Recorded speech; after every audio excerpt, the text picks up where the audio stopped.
Hello guys, scary Saturday में आपका स्वागत है। यहाँ मिलने वाला हर एक सैटरडे इवनिंग को एक thrilling and horrifying real life story.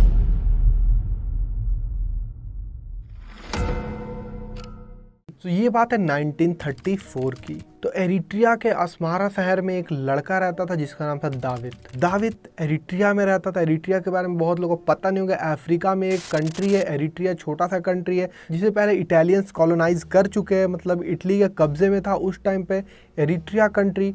और छोटा सा कंट्री है, आज भी उतना ज़्यादा डेवलप नहीं है। तो वहाँ पे हायरार्की चलता था कि जो अपर लेवल का काम रहता था वो सब इटालियन करते थे, सबको कब्जा में करके, और जो एरिट्रिया के लोग रहते थे वो छोटा मोटा काम, सर्वेंट का काम, साफ सफाई का काम, गार्ड वगैरह का काम, वो सब काम किया करते थे एरिट्रियन लोग। अस्मारा वहाँ का कैपिटल है। तो वहाँ पे दाविद रहता था जो कि 28 साल का लड़का था। तो उसे भी जॉब की नीड थी, इस रीज़न से वो एक म्यूज़ियम में काम करता था एज अ गार्ड। जो म्यूज़ियम भी इटालियन के कंट्रोल में थे, इटालियन ही उसका ऑनर था और उन लोग के अंडर में वो गार्ड का काम करता था। बहुत थोड़ा छोटा मोटा सैलरी उसे मिलता था जिससे वो गुजारा करता था। तो दाविद का लाइफ नॉर्मल चल रहा होता है। डेली उसका काम रहता है कि जो आते विजिटर्स टिकट वगैरह चेक करना, सारा कुछ ये सब देखभाल करना, ये सब काम रहता दाविद का। दाविद का लाइफ सब कुछ नॉर्मल चल रहा था उस टाइम पे। तो एक बार क्या होता है, वहाँ पे एक जो किंग रूल कर रहे थे, 1-1.5 साल पहले उनका किसी जंग में फाइट के कारण डेथ हो गया था। तो उनका जो फाइट कर रहे थे वो क्राउन का मतलब बिडिंग हो रहा था कि कौन लेगा, ऑक्शन हो रहा था बेसिकली। तो उसके लिए बहुत सी लोग उस बिडिंग का प्रोसेस का हिस्सा बन रहे थे। तो उसी में जो वो म्यूजियम का ओनर होता है वो भी बिडिंग प्रोसेस में पार्टिसिपेट करता है और वो सोच लेता है कैसे भी चाहिए उसे, क्योंकि काफ़ी दिनों से म्यूज़ियम का बिजनेस बहुत ठंडा पड़ चुका है, ज़्यादा लोग आ नहीं रहा और ये क्राउन अगर आ गया तो बहुत सी भीड़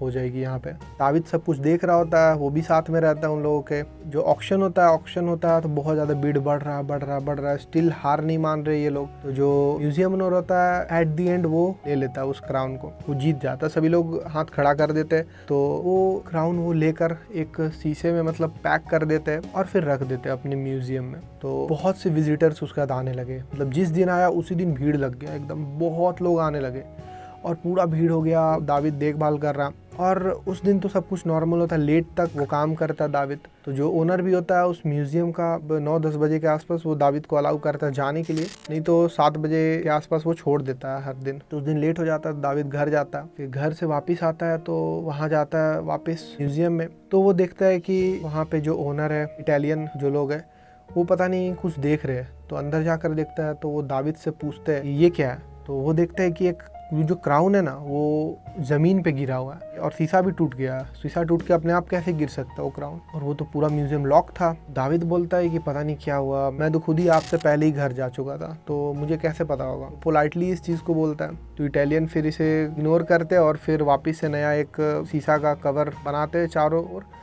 और उसके अंदर वापस से वो रख देते हैं। और फिर अगले दिन तो और भी ज़्यादा भीड़ आती है, बहुत ज़्यादा लोग आते हैं, क्राउड आता है जिसे संभालना भी मुश्किल होता है। और उस दिन भी दाविद को लेट छोड़ा जाता है, काफ़ी ज़्यादा लेट हो जाता है। फिर दाविद अपने घर जाता है और अगले दिन आता है। तो अगले दिन तो जितने भी ओनर्स है इटालियन और भी ज़्यादा गुस्सा है। तो पूछते दाविद से क्या हुआ ये सब। दाविद बोलता है मुझे कैसे पता होगा, मैं तो घर था। तो वो डरते डरते ये चीज़ बोल रहा है। तो देखता है जब वो, तो वो शॉक्ड हो जाता है। वो देखता है सुबह की, मतलब वो क्राउन तो ज़मीन में फिर से पड़ा हुआ, टूटा हुआ है, बट इस बार बहुत सी सामानें जो थी वहाँ पे उस म्यूजियम में वो भी टूटा हुआ है, गिरा हुआ इधर उधर।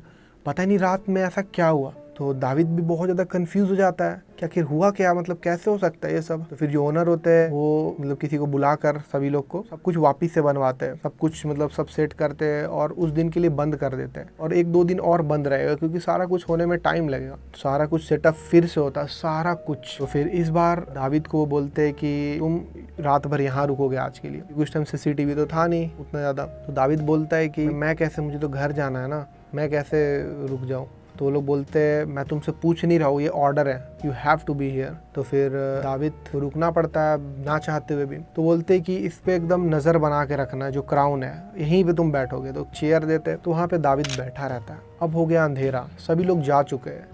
तो 10 बजे तक तो कुछ नहीं होता, सब कुछ नॉर्मल है। और वो क्राउन के सामने ही बैठा, उस शीशे से कवर है जो चारों तरफ शीशा से, वहाँ पे बैठा हुआ है और उसका नज़र एकदम क्राउन के पास ही है। वहाँ से हिल भी नहीं सकता। तो 1 घंटा तो सब कुछ नॉर्मल होता है, कुछ नहीं होता, बट जैसे जैसे अंधेरा बढ़ता है, करीब करीब 12 बज जाता है, उस टाइम हल्का हल्का बूंदाबांदी बारिश होने लगता है, और बारिश हो रहा है, हल्का हल्का बादल भी कड़क रहा है। उसी में वो एक स्टाफ का एक रूम होता है अंदर म्यूजियम के अंदर, जहाँ पे सबको जाना अलाउड नहीं है, पब्लिक को जाना। वहाँ से कुछ गिरने का आवाज आता है, ऐसा लगता है कुछ लोहा का गिरा, शायद कुछ तलवार जैसे कुछ गिरा है, ऐसा कुछ। तो दाविद जाता है वहाँ रूम में और देखता है वहाँ तो कुछ नहीं है।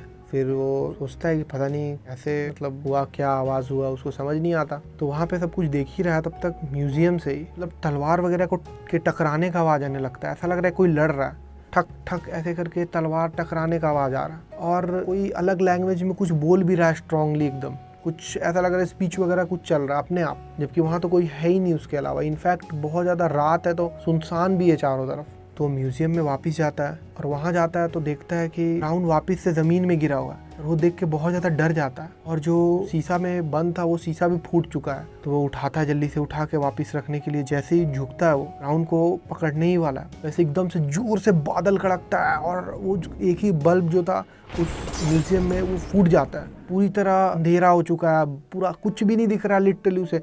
उस टाइम तो उतना लाइट्स वगैरह भी रोड पे नहीं हुआ करते थे, तो चारों तरफ इतना अंधेरा है कि उसको लिटरली कुछ नहीं दिख रहा। उसको समझ अजीब सा कुछ फुसफुसाहट का आवाज़, कुछ अजीब सा आवाज़ आ रहा है। वो खड़ा हो जाता है और बहुत ज़्यादा डरने लगता है वो। फिर जब बादल कड़कता है तो हल्का सा जैसे लाइट होता है ना 1 सेकेंड के लिए, जो बादल तेज कड़का, और 1 सेकेंड के लिए बस लाइट आता है बिजली चमकने का। उसे दिखता है कि कोई पीछे से कोई परछाई है, इसका मतलब शायद कोई तो पीछे खड़ा है। और जैसे ही वो मुड़ता है तो उस टाइम तो अंधेरा है, कुछ नहीं दिख रहा है। फिर 1 मिनट के बाद फिर से बिजली कड़कता है जोर से, और जैसे बिजली कड़कता है हल्का सा लाइट आता है, तो इस बार देखता है कि जो किंग का डेथ हुआ वही किंग क्राउन पहन के उसके सामने खड़ा है। वो ये देखकर बहुत ज़्यादा डर जाता है, और फिर वापस से अंधेरा हो जाता है, और इसका हाथ वगैरह कांपने लगा पूरी तरह। और फिर वही अलग लैंग्वेज में उसी किंग का आवाज़ आता है उधर ही से, क्योंकि उस किंग का आवाज़ वो सुना है। तो उसी किंग का कुछ आवाज़ आ रहा है, उसको समझ नहीं आ रहा ऑल्दो किस लैंग्वेज में बात बोल रहे हैं वो बहुत ज़्यादा डर के मारे वो ज़मीन में बैठ जाता है, वो कांपने लगा।